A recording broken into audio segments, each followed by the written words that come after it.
পুরুষকে বিবাহিত পুরুষকে বশী করে আপনার কাছে আনতে পারবেন এবং আপনার বিছানায় আনতে পারবেন। আজকে এই তদবির নিয়ে হাজির হলাম এবং রানা ভাই এইচডি চ্যানেলে। অনেকে জানেন, অনেকে ভিডিও ছাড়ে যে বিবাহিত নারীকে কাছে আনার জন্য, অনেকে কিন্তু বিবাহিত পুরুষ আনার জন্য কোনো তদবির দেয় না। এটা শুধু বিবাহিত পুরুষকে কাছে আনতে পারবেন।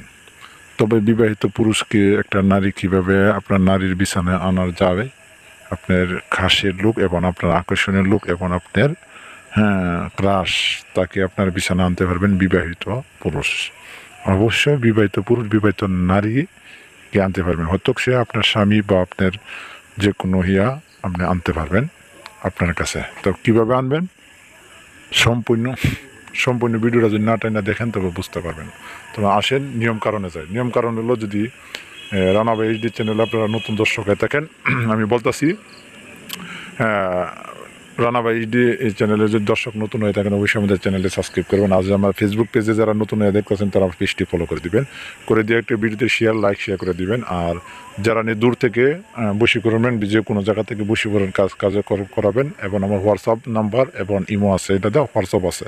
আপনারা বশী করার জন্য যে কোনো জায়গা থেকে দূর থেকে আমাকে SMS দিবেন। অবশ্যই আপনারা SMS দেওয়ার আগে দুজনের ছবি, পিতা মাতার নাম সব কিছু সংগ্রহ করে দিবেন। তারপর আমি দেখে আবার হাজিরা দেখতে হবে, হাজিরা দেখে পর আমি কাজ করে দেবো ইনশাআল্লাহ। তবে আসেন নিয়ম কারণ হিসেবে, নিয়মটা হলো, এই নকশাটার নিয়ম হলো, বিবাহিত পুরুষকে বশ করার জন্য আপনারা নেবেন এই যে নকশাটা আছে না, সুন্দর করে আপনার স্ক্রিন দেখতেছে, নকশাটা আপনারা লিখবেন।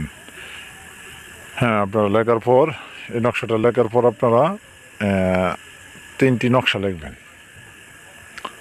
লেখার পরে লিখবেন অমুকের ছেলে অমুক, অমুকের ছেলে মানে এর বাবার নাম নেবেন, অমুকের ছেলে অমুক, অমুকের মেয়ের সঙ্গে, অমুকের মেয়ের সঙ্গে অমুকের বিছানায় হাজির হও, এভাবে বলবেন।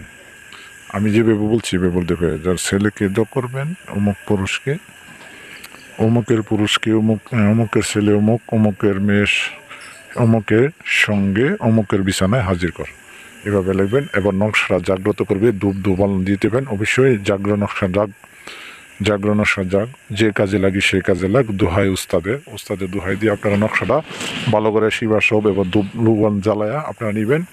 অবশ্যই নকশাটা 3টা নকশা লেখার পর আপনারা, আর এই লেখাটা পরে হুবহু নকশাটা লিখবেন। লেখার পর আপনারা করবেন কি, একটি যে কোনো চুলার আগুনে হিট দিতে থাকবেন, যে না পুড়ে যায়, চুলার পাশে দেওয়া লাগবেন সবসময়, যে এটা হিট হইতে থাকে চুলায় জাল দিলে। আরেকটা দিবেন আপনারা মনে করেন ওই ব্যক্তি যে জায়গাতে হাঁটাচলা করে এই জায়গায়, অথবা আরেকটি দিবেন মনে করেন আপনার বিছানার তলে, বালিশের তলে, আরেকটা লাগবেন গাছে। তবে আজকে এই পর্যন্ত, ভালো থাকবেন, সুস্থ থাকবেন।